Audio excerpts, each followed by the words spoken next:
ফেব্রুয়ারিতে নির্বাচন আয়োজনে বদ্ধপরিকর সরকার, মন্তব্য আইন উপদেষ্টার। ধানমন্ডির ভোটার হচ্ছেন উপদেষ্টা আসিফ মাহমুদ। সাউন্ড গ্রেনেড, জল কামানে ছত্রভঙ্গ নন এমপিও শিক্ষকরা। আমজনতার দলের আবেদন পুনর্বিবেচনার দাবি ইশরাক হোসেনের। ভৈরবে বেড়েছে ডেঙ্গুর প্রকোপ, একই পরিবারে আক্রান্ত 6। ব্রাহ্মণবাড়িয়ায় সড়ক অবরোধ করে শিক্ষার্থীদের বিক্ষোভ। দুর্ঘটনার পর যুক্তরাষ্ট্রের সব MG-11 কার্গো বিমান উড্ডয়ন বন্ধ।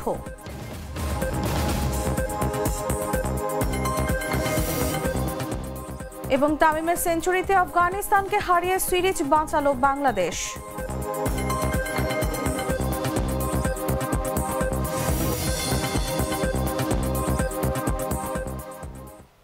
এতক্ষণ শুনছিলেন সংবাদ শিরোনাম। দর্শক, আমন্ত্রণ সন্ধ্যা 7টার নিউজে, সাথে আছি আমি তাসলিমা তিথি। কফি ক্যান্ডি, কররা কফি, কঠিন স্বাদে, হাইকে বলো বাই। চলে যাচ্ছি পুরো খবরে। জাতীয় সংসদ নির্বাচন নিয়ে শঙ্কার কোনো কারণ নেই বলে মন্তব্য করেছেন আইন, বিচার ও সংসদ বিষয়ক উপদেষ্টা আসিফ নজরুল। বলেন, সরকার ফেব্রুয়ারির প্রথমার্ধে নির্বাচন আয়োজনের ব্যাপারে বদ্ধপরিকর। রোববার সকালে রাজশাহী চিফ জুডিশিয়াল ম্যাজিস্ট্রেট আদালত ভবনের লিগ্যাল এইড অফিসে বিচারকদের সঙ্গে মতবিনিময় শেষে সাংবাদিকদের প্রশ্নের জবাবে এসব কথা বলেন তিনি। নির্বাচন নিয়ে শঙ্কা, আসলে আমাদের এখানে 16-17 বছর যাবত ইলেকশন হয় না, তো মানুষের ইলেকশনের অভ্যাসটাই বোধহয় চলে গেছে। 32-33-34 বছর হয়ে গেছে, জীবনে একবার ভোট দেওয়ার সুযোগ পায় নাই। তা আপনারা চিন্তা করেন, প্রায় সম্ভবত অন্তত প্রায় 5 কোটি মানুষ কখনো ভোট দিতে পারে নাই। বাংলাদেশের সাধারণ মানুষ অধীর আগ্রহে নির্বাচনের জন্য অপেক্ষা করছে, কারণ আপনারা দেখেন যে নির্বাচন অনেক দেরি আছে। অলরেডি আমি যেখানে যাই দেখছি, পোস্টার দেখতে পাচ্ছি, মানুষের মধ্যে অত্যন্ত একটা উৎসাহ উদ্দীপনার সৃষ্টি হয়েছে। তো নির্বাচন নিয়ে আশঙ্কার কোনো কারণ দেখি না। আমি মনে করি রাজনৈতিক দলগুলো একে অপরের উপর চাপ সৃষ্টি করার জন্য বা আমাদের উপর চাপ সৃষ্টি করার জন্য কিছু কিছু কথা বলেন। আমরা সরকারের পক্ষ থেকে ফেব্রুয়ারির প্রথমার্ধে জাতীয় সংসদ নির্বাচন আয়োজন করার ব্যাপারে বদ্ধপরিকর।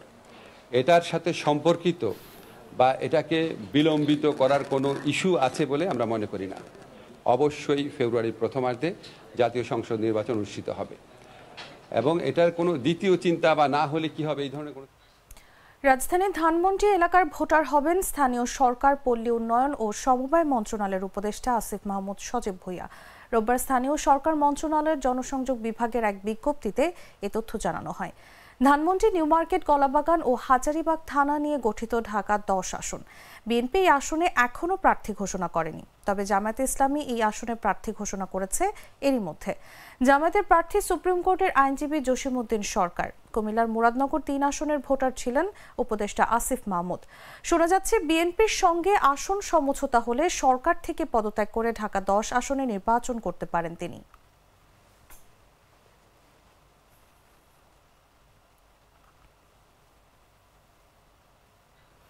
অন্তর্বর্তী সরকারের স্বরাষ্ট্র উপদেষ্টা মোহাম্মদ জাহাঙ্গীর আলম চৌধুরী জানিয়েছেন, আইন শৃঙ্খলা পরিস্থিতি নিয়ন্ত্রণে থাকা সেনাবাহিনীর 50% সদস্য মাঠ থেকে সরানো হবে না।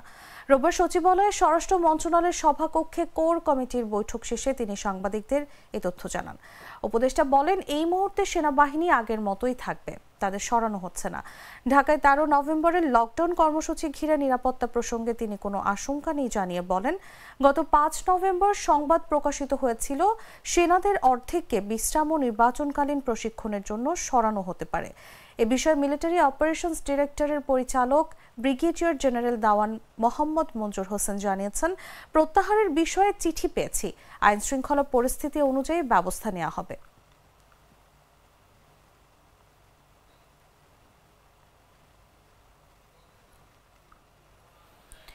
এমপিও ভুক্তির দাবিতে আন্দোলনরত নন এমপিও শিক্ষকদের উপর সাউন্ড গ্রেনেড ও জল কামান থেকে পানি নিক্ষেপ করেছে পুলিশ। এতে সচিবালয় অভিমুখে প্রবেশের চেষ্টা করা শিক্ষকরা ছত্রভঙ্গ হয়ে পড়েছেন। রোববার বিকেল 4টায় জাতীয় প্রেস ক্লাবের সামনের সড়ক থেকে সচিবালয়ের দিকে প্রবেশের পথে এই ঘটনা ঘটে।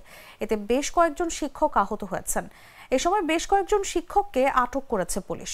গত ২রা নভেম্বর থেকে নন এমপিও শিক্ষকরা জাতীয় প্রেস ক্লাবের সামনে অবস্থান কর্মসূচি করে আসছেন। তাদের এক দফা দাবি হলো সারা দেশের নন এমপিও শিক্ষা প্রতিষ্ঠানে কর্মরত শিক্ষক কর্মচারীদের এমপিওভুক্ত করতে হবে। এর আগে অক্টোবরে টানা ২০ দিন নন এমপিও শিক্ষক কর্মচারীরা একই দাবিতে জাতীয় প্রেস ক্লাবের সামনে অবস্থান কর্মসূচি করেন। দাবি পূরণে আশ্বাস দেয়ায় সেই দফায় তারা ফিরে যান।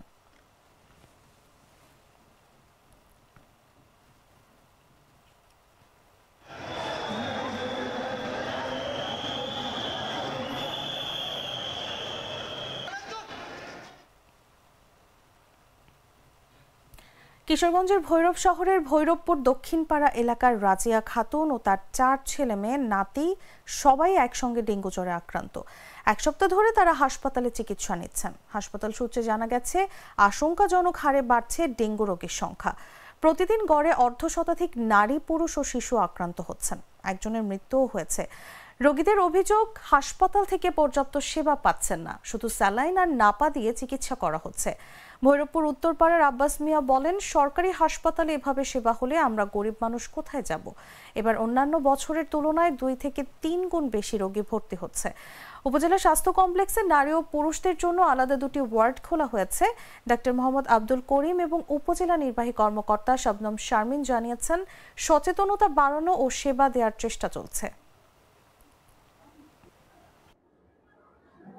আমি পরশুদিনকা ওই পরীক্ষা নিরীক্ষা কইরা আমার মাইয়ার ওই ডেঙ্গু ধরা পড়ছে। আমি মেডিকেলে এসে কাগজ দেখাইছি, 90 ছিল, ভর্তিতে আওতার ছিল, কিন্তু 3 দিন যাবৎ ভর্তি করলাম, কিন্তু ওই শুধু প্যারাসিটামল এইটা সেইটা, কোনো ডাক্তারের কোনো ইয়া নাই, কোনো তদারকি নাই, কোনো কিছু নাই। মেয়ের আগে আছে জ্বর, পরে আমার আছে, পরে আমার বড় ছেলের, পরে আবার ছোট ছেলের, পরে আবার নাতিনের জ্বর আছে। পরে পরীক্ষা দিছি, পরে পরীক্ষা আছে নেগেটিভ আছে, পজিটিভ আছে। আমাদের এখানে আজকে ভৈরবপুর উপজেলা স্বাস্থ্য কমপ্লেক্সে ডেঙ্গুর যে আপডেট, তো আমাদের এখানে পুরুষ রোগী ভর্তি আছে হচ্ছে 10 জন, আর মহিলা রোগী সব মিলে ভর্তি আছে 7 জন। সব মিলে আমাদের এখানে 10 জন আর হচ্ছে 7 জন, 17 জন এই মুহূর্তে ভর্তি আছে এখন। এবং আমি জরুরি বিভাগে দেখে আসছি যে ওখানে আরো বেশ কিছু ডেঙ্গু রোগী আছে, ওইখান থেকে আরো 2-1 জন হয়তো বা ভর্তি হতে পারে। আর যে 17 জন আছে, 17 জনের মধ্যে 3 জনের অবস্থা আমরা একটু গুরুতর ছিল। 3 জনকে আমরা আরো ভালো সেবা দেওয়ার জন্য আমরা কিশোরগঞ্জ মেডিকেল কলেজে রেফার করে দিয়েছি।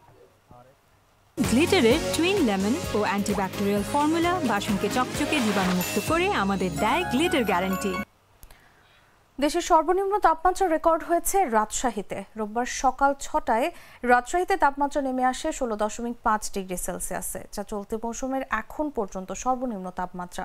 রাজশাহী আবহাওয়া অফিসের ভারপ্রাপ্ত কর্মকর্তা রহিদুল ইসলাম জানান, উত্তরের দিক থেকে আসা হালকা ঠান্ডা বাতাস ও পরিষ্কার আকাশের কারণে রাতে তাপমাত্রা দ্রুত কমে যাচ্ছে। রাজশাহীতে শীতের অনুভূতি এখন স্পষ্টভাবে টের পাওয়া যাচ্ছে। আগামী কয়েকদিনে তাপমাত্রা আরও কিছুটা কমার সম্ভাবনা রয়েছে। রোববার দেশের সর্বনিম্ন তাপমাত্রা রাজশাহীতে রেকর্ড করা হয়েছে। আগামী কয়েকদিন তাপমাত্রা আরও কমতে পারে বলে আবহাওয়া পূর্বাভাসে জানানো হয়েছে। এদিকে ভোরের দিকে রাজশাহীর আকাশে হালকা কুয়াশা দেখা গেছে। সকাল গড়াতেই সূর্যের দেখা মিললেও বাতাসে ঠান্ডার পরশ টের পাওয়া যাচ্ছে। স্থানীয়দের অনেকে সকাল বিকেলে শীতের কাপড় ব্যবহার শুরু করেছেন।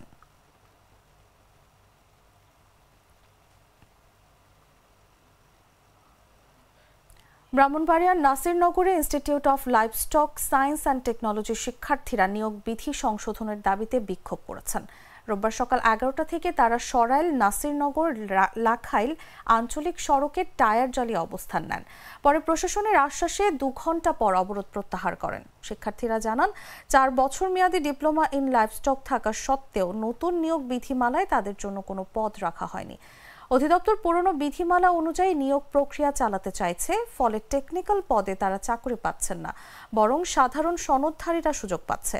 সকালে ক্যাম্পাসে বিক্ষোভের পর শিক্ষার্থীরা মিছিল করে সড়ক অবরোধ করেন এবং দাবি পূরণ না হলে আইএলএসটির সব কার্যক্রম বন্ধের হুঁশিয়ারি দেন।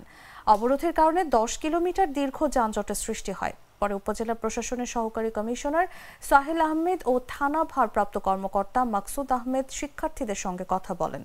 দুপুর 1টার দিকে শিক্ষার্থীরা সড়ক থেকে অবরোধ তুলে নেন এবং আলোচনা সভায় বসেন।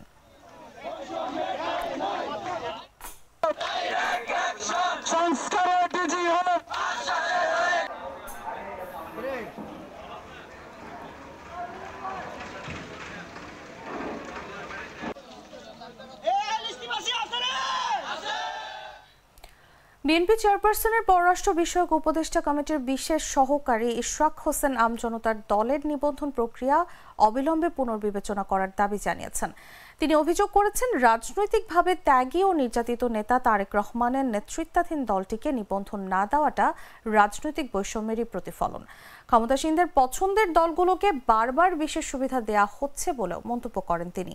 রোববার আগারগাঁওয়ে নির্বাচন ভবনের সামনে আমজনতার দলের সদস্য সচিব তারেক রহমানের দলের নিবন্ধনের দাবিতে আমরণ অনশনের সঙ্গে সংহতি জানিয়ে শেষে সাংবাদিকদের সঙ্গে আলাপকালে তিনি কথা বলেন। ইশরাক হোসেন বলেন, 1/11-এর পর রাজনৈতিক দলগুলোর নিবন্ধন প্রক্রিয়া শুরু হলেও যারা সত্যিকার অর্থে রাজনীতির মাঠে লড়েছেন এবং আন্দোলনে সক্রিয় ছিলেন তাদের প্রতি বৈষম্য করা হচ্ছে। আপনারা জানেন যে আম জনতা পার্টির যে তারেক রহমান, যাকে আমরা সকলেই চিনি, সারা বাংলাদেশ চিনে, কোটা বিরোধী আন্দোলন এবং নিরাপদ সড়ক আন্দোলন সেই সময় থেকেই একজন সক্রিয় কর্মী, যার উপর বারবার হত্যা চালানোর চেষ্টা করা হয়েছে, ওনাকে রক্তাক্ত করা হয়েছে এবং শেষ মুহূর্ত পর্যন্ত তিনি রাজপথে ছিলেন। তিনি একজন বীরের মতো লড়ে গিয়েছেন এবং সকল ধরনের রাজনৈতিক কর্মকাণ্ড তিনি নিয়মিতভাবে চালিয়ে যাচ্ছেন।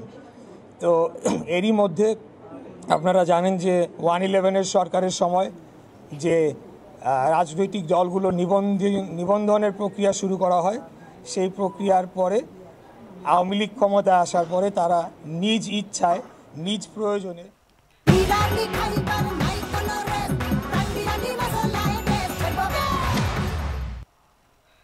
জানাবো আন্তর্জাতিক সংবাদ।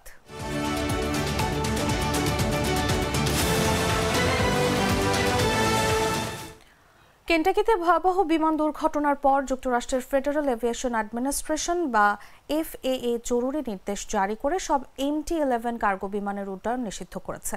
গত মঙ্গলবার ইউপিএস পরিচালিত একটি ম্যাকডোনাল্ড ডগলাস MT-11 বিমান লুইসভিল বিমানবন্দর থেকে উড্ডয়নের পরপরই বিধ্বস্ত হয়ে আগুনে পড়ে যায়। এতে অন্তত 14 জন নিহত হন, যার মধ্যে 3 জন ক্রু সদস্যও রয়েছেন। দুর্ঘটনার পর ইউপিএস ও ফেডেক্স নিজেদের MT-11 বহর সাময়িকভাবে গ্রাউন্ড করেছে। বিমান প্রস্তুতকারক বোয়িং, যা 1997 সালে ম্যাকডোনাল্ড ডগলাস অধিগ্রহণ করে, সকল অপারেটরকে একই পদক্ষেপ নেওয়ার পরামর্শ দিয়েছে। FAA জানিয়েছে, বিমানটির বাম ইঞ্জিন ও পাইলন উড্ডয়নের সময় আলাদা হয়ে যাওয়ার ঘটনায় এই জরুরি নির্দেশ জারি করা হয়েছে। বোয়িং জানিয়েছে, তারা 3টি অপারেটরকে উড্ডয়ন স্থগিতের পরামর্শ দিয়েছে যতক্ষণ পর্যন্ত অতিরিক্ত প্রকৌশল বিশ্লেষণ সম্পন্ন না হয়।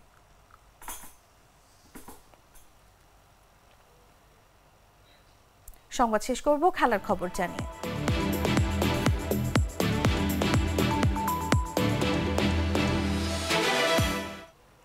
বোলাররা দারুণ নিয়ন্ত্রিত বোলিং করেছেন। 50 ওভার খেলে 8 উইকেটে 208 রানের বেশি করতে পারেনি আফগানিস্তান, কিন্তু 209 তাড়া করতে গিয়েই ঘাম ঝরেছে বাংলাদেশের। শেষ পর্যন্ত অবশ্য অধিনায়ক আজিজুল হাকিম তামিমের সেঞ্চুরিতে জয় পেয়েছে স্বাগতিকরা।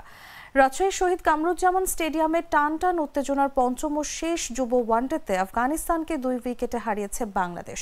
25 বল হাতে রেখে পাওয়া এই জয়ে 5 ম্যাচ সিরিজ 2-2 সমতায় শেষ করেছে তামিমের দল।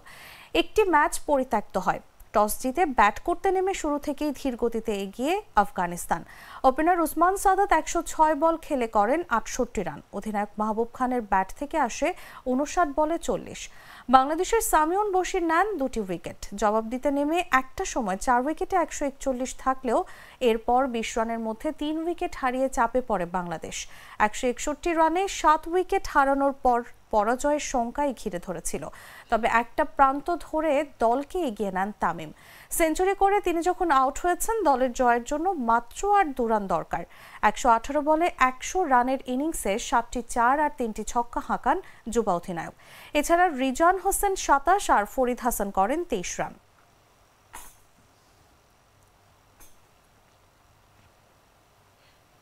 দর্শক, সংবাদ শেষ করার আগে শিরোনামগুলো জানিয়ে দিচ্ছি আরো একবার।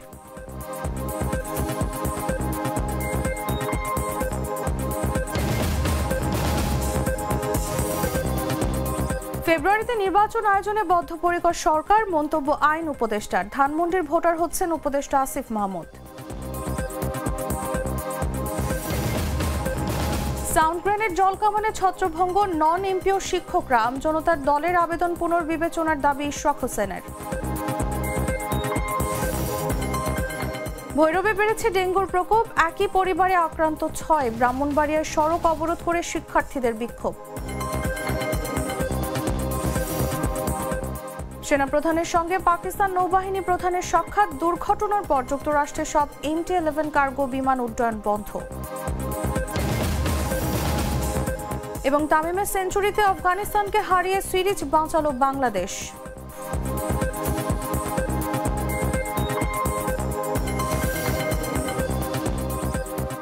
দর্শক, এই ছিল এখনকার মতো। প্রতি মুহূর্তে সর্বশেষ খবর জানতে ভিজিট করুন jagonews24.com। ফলো করুন আমাদের ভেরিফাইড ফেসবুক পেজ এবং সাবস্ক্রাইব করুন জাগো নিউজের ইউটিউব চ্যানেল। ধন্যবাদ সবাইকে।